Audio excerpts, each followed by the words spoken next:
بسم اللہ الرحمن الرحیم الحمدللہ المعروف رب العالمین والصلاة والسلام علی اشرف الانبیاء والمرسلین وخاتم النبیین ابی القاسم محمد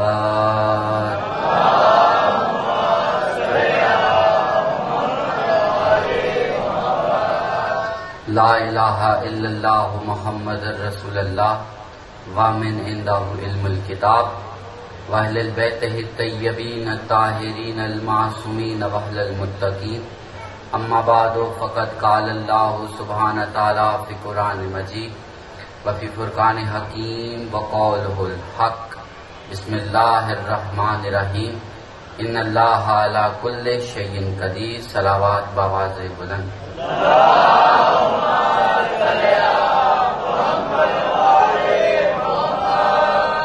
ایک مرتبہ پھر سے مل کر صلوات پڑھ لیجیے بآواز بلند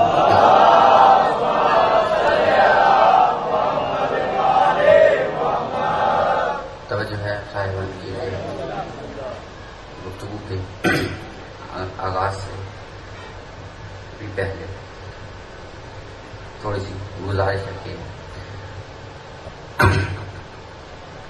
آپ کی توجہ ساری منبر کی طرف ہو. آج تھوڑے سے بجلی کے حوالے سے تھوڑے سے مسئلے مسائل ہیں تو اس کو درگزر کیا جائے اور اپنی توجہ اگر یہ بار بار آواز آپ تک نہیں پہنچ پا رہی ہے کسی وجہ سے دکھائی نہیں دے رہا تو اس کو ایک طرف رکھیے گا تاکہ ہماری جو بات ہے یا ہمارا جو مقصد ہے اس میں کسی قسم کا کوئی خلل پیدا ہو.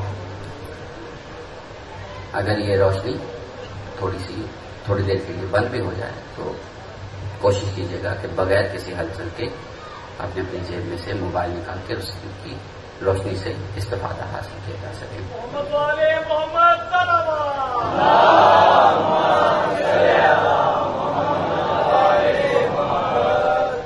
چونکہ ہم ہیں صبر کے شہنشاہ کے ماننے والے تو صبر ہر موقع پہ ہونا چاہیے تاکہ ہم یہ ثابت کر سکیں کہ ہم صرف زبان سے لبیک یا حسین نہیں کہنے والے ہیں, ہمارا دل بھی اور ہماری روح بھی لبیک یا حسین ہی پکارتے. تو محرم کے حوالے سے ایک چھوٹی سی بات ہے جو آپ کے سامنے عرض کرنا چاہتا ہوں تاکہ توجہ بھی ہماری طرف ہو جائے اور مقصد بھی آپ تک پہنچ جائے. ہم کل بات کر رہے تھے عدل پر, تو اسی حوالے سے ایک چھوٹا سا رستہ ہے جو ہم نے عبور کرنا آپ کی توسل سے آپ کی توجہ کے ساتھ کہ اور میں بات کرنے سے پہلے ہم مخاطب ہونا چاہتے ہیں ہر اس شخص سے جو مزدور ہے یا کسی محنت کش سے اس کا پیشہ وابستہ ہے. چونکہ ہم یہ جو محنت کش لوگ ہیں یا مزدور لوگ ہیں یہ سارا سال ان کی زندگی کا مقصد ہی صرف ایک ہی رہ چکا ہوتا ہے کہ صرف رزق حلال کمانا. ان کے پاس اتنا وقت نہیں ہے کہ وہ یہ سمجھ سکیں کہ وہ دنیا میں آئے کس لیے, یہ سمجھ سکیں کہ امام حسین کا مشن کیا ہے, ان کا مقصد ہے کربلا کیا ہے. تو ان چیزوں کے لیے دنیاوی طور پر مزدوروں کے پاس یا محنت کشوں کے پاس وقت نہیں ہے. اور عرض کرنا چاہتا ہوں کہ پھر یہ میرے پروردگار کا عدل بھی نہیں ہے کہ وہ ایسے لوگوں کو تنہا چھوڑ دے. سمجھ میں آ رہی نا بات کہ ایسا شخص کہ جس کے پاس وقت ہی وقت ہے اور وہ کتابیں بھی خرید سکتا ہے, کسی علماء کے پاس بیٹھ کر استفادہ بھی حاصل کر سکتا ہے, اور ایک وہ شخص کہ جس کے پاس کتاب خریدنے کا بھی اتنے پیسے نہیں کیونکہ محنت کا شہر مزدور ہے، اور اس کے پاس اتنا وقت بھی نہیں ہے کہ وہ کسی کے پاس بیٹھے اور مہینوں بیٹھے اور اس کے بعد اسے پتہ چلے کہ ہاں اسلام ہمیں کیا بتانا چاہ رہا ہے. اسلام میں اس کے پاس بمشکل نماز کے لیے وقت ہے، اس کے علاوہ اس کے پاس وقت نہیں. تو یہ پروردگار کا عدل نہیں ہے کہ اس نے دو مختلف انسانوں کو دو مختلف زندگی دی ہیں اور ان سے اور محشر کے میدان میں ان کو اکٹھے کھڑے ہو کر ان پر فیصلہ سنا دے. وہاں پہ تو نہیں پوچھا جائے گا کہ وقت تھا کہ نہیں تھا، تم نے نکالا کیوں نہیں، اس کے پاس تو تھا، اس نے تو علم حاصل کر لیا، تم نے کیوں نہیں حاصل کیا. اور یہاں پہ تقریباً جو زیادہ تعداد ہے وہ یا تو مزدور ہیں یا محنت کش ہیں. تو ان کو ہماری طرف سے ایک پیغام ہے کہ فخر کیجئے کہ خدا نے آپ کا شمار مزدوروں میں رکھا، محنت کشوں میں رکھا. اور ابھی بات کرتے ہوئے ہی وہ عجیب عجیب سے چہرے نمودار ہو گئے. ہم مزدور ہیں، اس پہ فخر کریں، مزدور ہونے پہ فخر کریں. ہر چیز کو منفی سوچ میں نہیں سوچنا چاہیے، اس کا ایک مثبت پہلو بھی ہے، وہ آپ کے سامنے تھوڑی دیر کے لیے رکھنا چاہ رہا ہوں.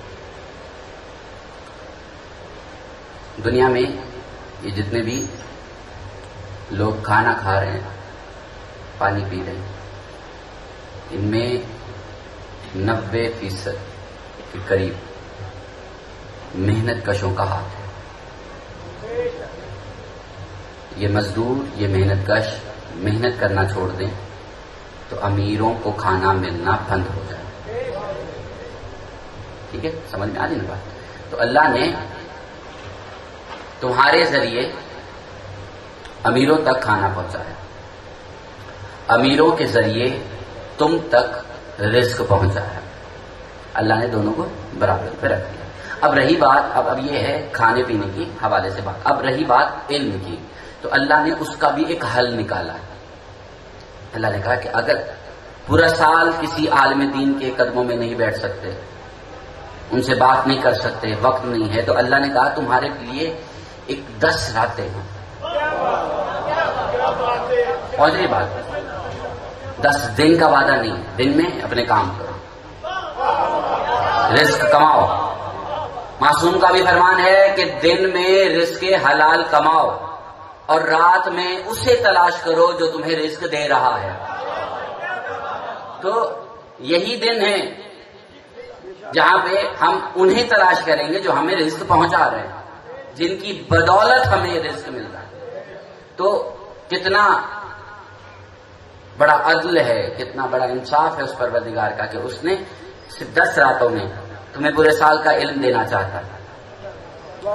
اور یہ ہرگز ایسا نہیں ہے کہ صرف اسی امام بارگاہ میں، جہاں بھی پوری دنیا میں علم کا در کھل چکا ہے. سمجھ میں آ رہی نا بات؟ یہ ہرگز نہیں کہ یہاں پہ ہے، ایسا نہیں ہے.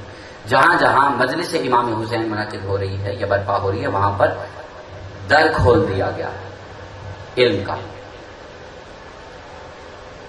صرف ایک چھوٹی سی حدیث آپ کے سامنے عرض کرنا چاہتا ہوں کہ نبی کریم صلی اللہ علیہ وسلم، اور یہ بچوں کو معلوم ہے، کسی کو بتانے کی ضرورت بھی درکار نہیں ہے، لیکن صرف یہاں سے گزرنا چاہ رہا ہوں. نبی مکرم حضرت محمد مصطفیٰ صلی اللہ علیہ وسلم کا ارشاد پاک ہے کہ میں علم کا شہر ہوں، علی اس کا دروازہ ہے. بالکل سادہ سا دروازے سے آؤ علم ملے گا، دروازے سے آؤ حکمت ملے گی، دروازے سے آؤ نصیحت ملے گی، دروازے سے آؤ رزق ملے گا، دروازے سے آؤ اولاد ملے گی، دروازے سے آؤ شفاعت ملے گی، دروازے سے ہی آؤ تو حسین ملے گا. پہنچ رہی نا بات؟ اب یہ ہے کہ کیونکہ ہم ہیں محرم میں، اس وقت ہماری زندگی بسر ہو رہی ہے. اب یہ جو سانسیں چل رہی ہیں یہ دنیا میں نہیں چل رہی، یہ حسین کا ایک حلقہ ہے، اس کے اندر ہماری سانسیں. کبھی غور کیجئے گا کہ یہ جو محرم میں جب ہم سانس لیتے ہیں، ہم زندگی بسر کرتے ہیں، ایسے لگتا ہے کہ یہ سارا سال ایسا نہیں تھا، ابھی کچھ ایسا بابرکت سا کچھ ایسا ہمارے سامنے ہے جس میں ہم زندگی بسر کر رہے ہیں۔ دل چاہتا ہے کہ حسین کو وقت دے۔ 1400 سال پہلے امام حسین نے کربلا کے میدان میں کہا تھا، حل میں ناصر ینصرنا، کوئی ہے جو میری مدد کرے؟ در حقیقت حسین کہہ رہے تھے، کوئی ہے جو مجھ سے مدد لے لے؟ اب ہم ہر سال اکٹھا ہوتے ہیں امام حسین سے مدد لینے کے لیے کہ مولا تب تو نہیں تھے۔ اب اس کا مطلب یہ نہیں ہے کہ اب تم نہیں ہو، مولا تم تو ہو، تم تو تب بھی تھے، تم اب بھی ہو، ہم نہیں بھی ہوں گے، تم تب بھی ہوگے، تو ہمیں بھی دو، ہمارے آنے والی نسلوں کو بھی دو، ہمیں رزق بھی دو، اولاد بھی دو، شفاعت بھی دو، علم بھی دو، حکمت بھی دو، ہمیں دشمن سے آنکھوں ملا کر بات کرنے کی جرت بھی دو۔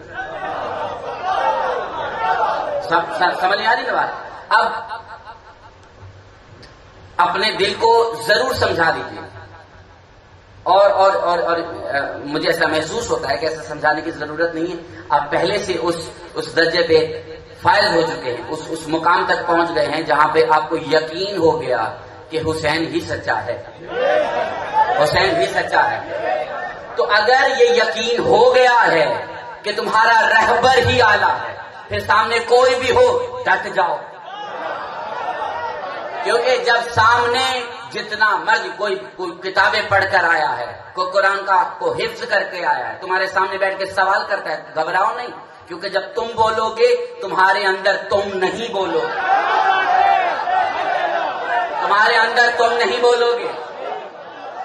ہم جن پر بات کر رہے ہیں، ہم پہلی مجلس سے یہ بات کر رہے ہیں کہ کوئی ہے جو ہمیں دیکھ رہا ہے، وہ ذات ہے ہم، اور جب ہم بولتے ہیں، جب کوئی سامنے والا ہم سے بات کرتا ہے اور جب ہم بولتے ہیں تو آپ میں سے بہت سارے ایسے ہیں جنہوں نے محسوس کیا ہے کہ جب آپ بولتے ہیں تو خود کو داد دیتے ہیں، یہ میں نہیں بول رہا، یہ میں نہیں بول رہا، یہ وہ بول رہا ہے جو میرے اندر سما چکا ہے، جس کا پہرا میری روح پر ہے، جس کا قبضہ میرے ضمیر پر ہے، اور جب اس کا قبضہ تمہاری ضمیر پر آ جائے تو پھر تم بولنا بند کر دیتے ہو، پھر تم نہیں بولتے۔ اب میں صرف اشارے سے یہاں سے گزر کر جانا چاہ رہا ہوں۔ عاشور کی شب، وہ جو 9 لاکھ کی فوج میں ہر سوچ رہا تھا، جس کو لگتا ہے نا کہ ہر سوچ رہا تھا، وہ اپنی تھوڑی سی اصلاح کر لے۔ وہاں پہ 9 لاکھ کی فوج میں کوئی ہر سوچے؟ ایسا نہیں ہو سکتا۔ وہاں پہ حسین سوچ بنا رہے تھے، وہاں پہ سوچ، اور ہم عرض کرنا چاہتے ہیں، ہر سال حسین چاہتے ہیں کہ کوئی نہ کوئی 9 لاکھ کی فوج میں کوئی تو حر نکلے، کوئی تو حر بن کے سامنے آئے، کوئی تو حر بن کے باہر نکلے۔ ہم ساری زندگی، سارا سال لوگوں کی ہجوم میں بیٹھے رہتے ہیں، اور یہ دن ہے، اور انشاءاللہ اگر حسین نے چاہا تو ایسا ہوگا کہ کوئی ہوگا جو 9 لاکھ کی فوج میں کھڑا ہوگا اور عاشور کی شب میں بیٹھا سوچ رہا ہوگا، میں کہاں کھڑا ہوں، مجھے یہاں نہیں ہونا چاہیے، میں مجرم ہوں حسین کا۔ اور جس کو بھی لگے، یہاں پہ بھی بہت سارے ایسے ہیں جن کو آج سے چند سال پہلے یہ لگتا تھا کہ وہ حسین کے مجرم ہیں، اب تو نہیں لگتا نا۔ ہم صرف اتنا آپ کے سامنے عرض کرنا چاہتے ہیں کہ جو شخص حسین کا مجرم ہو اور مان لے کہ میں مجرم ہوں، حسین پھر اسے مجرم نہیں رہنے دیتے، حسین اسے مجرم نہیں رہنے دیتے۔ اور میں صرف عرض کرنا چاہ رہا ہوں، وہ 9 لاکھ کی فوج میں ایک مجرم تھا، ایک تھا۔ یہ یہاں جو حسین کی صف میں جو کھڑے تھے، جو میدان جنگ میں جا رہے تھے، صرف اتنا عرض کرنا چاہ رہا ہوں، جتنے بھی گئے سب کے پاس رومال فاطمہ نہیں تھا، صرف ایک کے پاس تھا، جس کو ندامت تھی کہ میں مجرم ہوں۔ کیا بات ہے، ماشاءاللہ۔ انعام مجرموں کو نہیں دیا جاتا،